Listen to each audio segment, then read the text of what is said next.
خلافت و ملوکیت سید ابوالعلا مودودی رحمہ اللہ، ادارہ ترجمان القرآن، لاہور۔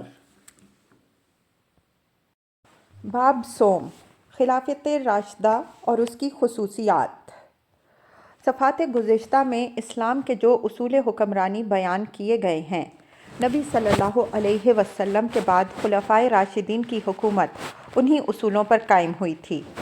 حضرت صلی اللہ علیہ وآلہ وسلم کی براہ راست تعلیم و تربیت اور عملی رہنمائی سے جو معاشرہ وجود میں آیا تھا، اس کا ہر فرد یہ جانتا تھا کہ اسلام کے احکام اور اس کی روح کے مطابق کس قسم کا نظام حکومت بننا چاہیے۔ اگرچہ حضرت صلی اللہ علیہ وسلم نے اپنی جانشینی کے بارے میں کوئی فیصلہ نہیں کیا تھا، لیکن مسلم معاشرے کے لوگوں نے خود یہ جان لیا کہ اسلام ایک شوروی خلافت کا تقاضا کرتا ہے، اس لیے وہاں نہ کسی خاندانی بادشاہی کی بنا ڈالی گئی، نہ کوئی شخص طاقت استعمال کر کے برسر اقتدار آیا، نہ کسی نے خلافت حاصل کرنے کے لیے خود کوئی دوڑ دھوپ یا برائے نام بھی اس کے لیے کوئی کوشش کی، بلکہ یکے بعد دیگرے 4 اصحاب کو لوگ اپنی آزاد مرضی سے خلیفہ بناتے چلے گئے۔ اس خلافت کو امت نے خلافت راشدہ، راست روح خلافت قرار دیا۔ اس سے خود بخود یہ بات ظاہر ہوتی ہے کہ مسلمانوں کی نگاہ میں خلافت کا صحیح طرز یہی ہے۔ نمبر 1، انتخابی خلافت۔ نبی صلی اللہ علیہ وآلہ وسلم کی جانشینی کے لیے حضرت ابو بکر رضی اللہ عنہ کو حضرت عمر رضی اللہ عنہ نے تجویز کیا، اور مدینہ کے تمام لوگوں نے جو در حقیقت اس وقت پورے ملک میں عملاً نمائندہ کی حیثیت رکھتے تھے، کسی دباؤ یا لالچ کے بغیر خود اپنی رضا و رغبت سے انہیں پسند کر کے ان کے ہاتھ پر بیعت کی۔ حضرت ابو بکر رضی اللہ عنہ نے اپنی وفات کے وقت حضرت عمر رضی اللہ عنہ کے حق میں وصیت لکھوائی، اور پھر مسجد نبوی صلی اللہ علیہ وآلہ وسلم میں لوگوں کو جمع کر کے کہا، کیا تم اس شخص پر راضی ہو جسے میں اپنا جانشین بنا رہا ہوں؟ خدا کی قسم، میں نے رائے قائم کرنے کے لیے اپنے ذہن پر زور ڈالنے میں کوئی کمی نہیں کی ہے، اور اپنے کسی رشتہ دار کو نہیں بلکہ عمر ابن الخطاب کو رضی اللہ عنہ جانشین مقرر کیا، لہٰذا تم ان کی سنو اور اطاعت کرو۔ اس پر لوگوں نے کہا، ہم سنیں گے اور اطاعت کریں گے۔ حضرت عمر رضی اللہ عنہ کی زندگی کے آخری سال حج کے موقع پر ایک شخص نے کہا کہ اگر عمر رضی اللہ عنہ کا انتقال ہوا تو میں فلاں شخص کے ہاتھ پر بیعت کر لوں گا، کیونکہ ابو بکر رضی اللہ عنہ کی بیعت بھی تو اچانک ہی ہوئی تھی اور آخر وہ کامیاب ہو گئی۔ حضرت عمر رضی اللہ عنہ کو اس کی اطلاع ہوئی تو انہوں نے کہا کہ میں اس معاملے پر ایک تقریر کروں گا اور عوام کو ان لوگوں سے خبردار کروں گا جو ان کے معاملات پر غاصبانہ تسلط قائم کرنے کے ارادے کر رہے ہیں۔ چنانچہ مدینہ پہنچ کر انہوں نے اپنی پہلی تقریر میں اس قصے کا ذکر کیا اور بڑی تفصیل کے ساتھ سقیفہ بنی سعدہ کی سرگزشت بیان کر کے یہ بتایا کہ اس وقت مخصوص حالات تھے جن میں اچانک حضرت ابو بکر رضی اللہ عنہ کا نام تجویز کر کے میں نے ان کے ہاتھ پر بیعت کی تھی۔ اس سلسلے میں انہوں نے فرمایا، اگر میں ایسا نہ کرتا اور خلافت کا تصفیہ کیے بغیر ہم لوگ مجلس سے اٹھ جاتے تو اندیشہ تھا کہ راتوں رات لوگ کہیں کوئی غلط فیصلہ نہ کر بیٹھیں اور ہمارے لیے اس پر راضی ہونا بھی مشکل ہو اور بدلنا بھی مشکل۔ یہ فعل اگر کامیاب ہوا تو اس سے آئندہ کے لیے نظیر نہیں ملتی۔ تم میں ابو بکر رضی اللہ عنہ جیسی بلند و بالا اور مقبول شخصیت کا آدمی اور کون ہے؟ اب اگر کوئی شخص مسلمانوں کے مشورے کے بغیر کسی کے ہاتھ پر بیعت کرے گا تو وہ اور جس کے ہاتھ پر بیعت کی جائے گی دونوں اپنے آپ کو قتل کے لیے پیش کریں گے۔ اپنے تشریح کردہ اسی قاعدے کے مطابق حضرت عمر رضی اللہ عنہ نے اپنی وفات کے وقت خلافت کا فیصلہ کرنے کے لیے ایک انتخابی مجلس مقرر کی اور فرمایا، جو شخص مسلمانوں کے مشورے کے بغیر زبردستی امیر بننے کی کوشش کرے اسے قتل کر دو۔ اس کے ساتھ انہوں نے اپنے بیٹے کو خلافت کے استحقاق سے صاف الفاظ میں مستثنیٰ کر دیا تاکہ خلافت ایک موروثی منصب نہ بن جائے۔ یہ انتخابی مجلس ان 6 اشخاص پر مشتمل تھی جو حضرت عمر رضی اللہ عنہ کے نزدیک قوم میں سب سے زیادہ با اثر اور مقبول عام تھے۔ اس مجلس میں آخر کار اپنے ایک رکن عبد الرحمن بن عوف رضی اللہ عنہ کو خلیفہ تجویز کرنے کا اختیار دے دیا۔ انہوں نے عام لوگوں میں چل پھر کر معلوم کرنے کی کوشش کی کہ عوام کا رجحان زیادہ تر کس شخص کی طرف ہے۔ حج سے واپس کرتے ہوئے قافلوں سے بھی دریافت کیا اور اس استصواب عام سے وہ اس نتیجے پر پہنچے کہ اکثر لوگ حضرت عثمان رضی اللہ عنہ کے حق میں ہیں۔ اسی بنیاد پر حضرت عثمان رضی اللہ عنہ خلافت کے لیے منتخب کیے گئے اور مجمع عام میں ان کی بیعت ہوئی۔ حضرت عثمان رضی اللہ عنہ کی شہادت کے بعد جب لوگوں نے حضرت علی رضی اللہ عنہ کو خلیفہ بنانا چاہا تو انہوں نے کہا کہ تمہیں ایسا کرنے کا اختیار نہیں، یہ تو اہل شورا اور اہل بدر کے کرنے کے کام ہیں۔ جس کو اہل شورا اور اہل بدر خلیفہ بنانا چاہیں گے وہی خلیفہ ہوگا، پس ہم جمع ہوں گے اور اس معاملے پر غور کریں گے۔ طبری کی روایت میں حضرت علی رضی اللہ عنہ کے الفاظ یہ ہیں: میری بیعت خفیہ طریقے سے نہیں ہو سکتی، یہ مسلمانوں کی مرضی سے ہونی چاہیے۔ حضرت علی رضی اللہ عنہ کی وفات کے وقت لوگوں نے پوچھا کہ ہم آپ کے صاحبزادے حضرت حسن رضی اللہ عنہ کے ہاتھ پر بیعت کر لیں؟ آپ رضی اللہ عنہ نے جواب میں کہا، میں نہ تم کو اس کا حکم دیتا ہوں نہ اس سے منع کرتا ہوں، تم لوگ خود اچھی طرح دیکھ سکتے ہو۔ ایک شخص نے عین اس وقت جب کہ آپ رضی اللہ عنہ اپنے صاحبزادوں کو آخری وصیت کر رہے تھے عرض کیا کہ اے امیر المؤمنین، آپ اپنا ولی عہد کیوں نہیں مقرر کر دیتے؟ جواب میں فرمایا، میں مسلمانوں کو اسی حالت پر چھوڑوں گا جس میں رسول اللہ صلی اللہ علیہ وآلہ وسلم نے چھوڑا تھا۔ ان واقعات سے صاف ظاہر ہوتا ہے کہ خلافت کے متعلق خلفائے راشدین اور اصحاب رسول صلی اللہ علیہ وسلم کا متفق علیہ تصور یہ تھا کہ یہ ایک انتخابی منصب ہے جسے مسلمانوں کے باہمی مشورے اور ان کی آزادانہ رضامندی سے قائم ہونا چاہیے۔ موروثی یا طاقت سے برسر اقتدار آنے والی امارت ان کی رائے میں خلافت نہیں بلکہ بادشاہی تھی۔ صحابہ کرام رضی اللہ عنہم اجمعین خلافت اور بادشاہی کے فرق کا جو صاف اور واضح تصور رکھتے تھے اسے حضرت ابو موسیٰ اشعری رضی اللہ عنہ ان الفاظ میں بیان کرتے ہیں: امارت یعنی خلافت وہ ہے جسے قائم کرنے میں مشورہ کیا گیا ہو، اور بادشاہی وہ ہے جس پر تلوار کے زور سے غلبہ حاصل کیا گیا ہو۔ نمبر 2، شوروی حکومت۔ یہ چاروں خلفاء حکومت کے انتظام اور قانون سازی کے معاملے میں قوم کے اہل الرائے لوگوں سے مشورہ کیے بغیر کام نہیں کرتے تھے۔ سنن الدارمی میں حضرت میمون بن مہران کی روایت ہے کہ حضرت ابو بکر رضی اللہ عنہ کا قاعدہ یہ تھا کہ جب ان کے پاس کوئی معاملہ آتا تو پہلے یہ دیکھتے کہ اس معاملے میں کتاب اللہ کیا کہتی ہے۔ اگر وہاں کوئی حکم نہ ملتا تو یہ معلوم کرنے کی کوشش کرتے کہ رسول اللہ صلی اللہ علیہ وآلہ وسلم نے اس طرح کے معاملے میں کیا فیصلہ فرمایا ہے، اور اگر سنت رسول صلی اللہ علیہ وآلہ وسلم میں بھی کوئی حکم نہ ملتا تھا تو قوم کے سرکردہ اور نیک لوگوں کو جمع کر کے مشورہ کرتے تھے، پھر جو رائے بھی سب کے مشورے سے قرار پاتی اس کے مطابق فیصلہ کرتے تھے۔ یہی طرز عمل حضرت عمر رضی اللہ عنہ کا بھی تھا۔ مشورے کے معاملے میں خلفائے راشدین کا تصور یہ تھا کہ اہل شورا کو پوری آزادی کے ساتھ اظہار رائے کرنے کا حق ہے۔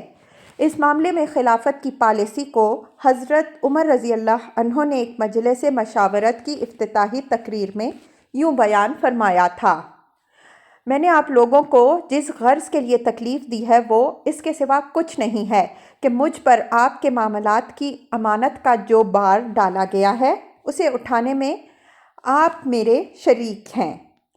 میں آپ ہی کے افراد میں سے ایک فرد ہوں اور آج آپ ہی لوگ وہ ہیں جو حق کا اقرار کرنے والے ہیں، اور آپ میں سے جس کا جی چاہے مجھ سے اختلاف کرے اور جس کا جی چاہے میرے ساتھ اتفاق کرے۔ میں یہ نہیں چاہتا کہ آپ میری خواہش کی پیروی کریں۔ نمبر 3، بیت المال کے امانت ہونے کا تصور۔ بیت المال کو وہ خدا اور خلق کی امانت سمجھتے تھے۔ اس میں قانون کے خلاف کچھ آنے اور اس میں سے قانون کے خلاف کچھ خرچ ہونے کو وہ جائز نہ رکھتے تھے۔ فرما رواؤں کی ذاتی اغراض کے لیے اس کا استعمال ان کے نزدیک حرام تھا۔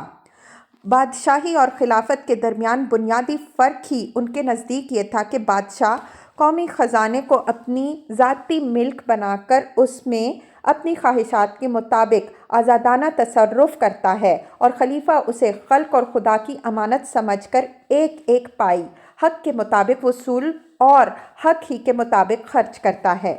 حضرت عمر رضی اللہ عنہ نے ایک مرتبہ حضرت سلمان فارسی رضی اللہ عنہ سے پوچھا کہ میں بادشاہ ہوں یا خلیفہ؟ انہوں نے بلا تعمل جواب دیا کہ اگر آپ مسلمانوں کی زمین سے ایک درہم بھی حق کے خلاف وصول کریں گے اور اس کو حق کے خلاف خرچ کریں گے تو آپ بادشاہ ہیں، نہ کہ خلیفہ۔ ایک اور موقع پر حضرت عمر رضی اللہ عنہ نے اپنی مجلس میں کہا، خدا کی قسم میں ابھی تک یہ نہیں سمجھ سکا کہ میں بادشاہ ہوں یا خلیفہ۔ اگر میں بادشاہ ہو گیا ہوں تو یہ بڑی سخت بات ہے۔ اس پر ایک صاحب نے کہا، اے امیر المؤمنین، ان دونوں میں بڑا فرق ہے۔ حضرت عمر رضی اللہ عنہ نے پوچھا، وہ کیا؟ انہوں نے کہا، خلیفہ کچھ نہیں لیتا مگر حق کے مطابق اور کچھ خرچ نہیں کرتا مگر حق کے مطابق۔ آپ خدا کے فضل سے ایسے ہی ہیں۔ رہا بادشاہ تو وہ لوگوں پر ظلم کرتا ہے، ایک سے بیجا وصول کرتا ہے اور دوسرے کو بیجا عطا کرتا ہے۔ اس معاملے میں خلفائے راشدین رضی اللہ عنہم اجمعین کا طرز عمل ملاحظہ ہو۔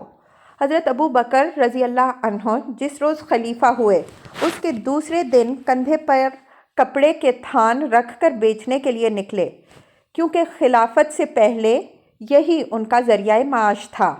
راستے میں حضرت عمر رضی اللہ عنہ ملے اور انہوں نے کہا، یہ آپ کیا کرتے ہیں؟ جواب دیا، اپنے بال بچوں کو کہاں سے کھلاؤں؟ انہوں نے کہا، اب آپ کے اوپر مسلمانوں کی سرداری کا بار آ پڑا ہے، یہ کام اس کے ساتھ نہیں نبھ سکتا۔ چلیے ابو عبیدہ رضی اللہ عنہ ناظم بیت المال سے مل کر بات کرتے ہیں۔ چنانچہ حضرت ابو عبیدہ رضی اللہ عنہ سے گفتگو کی گئی۔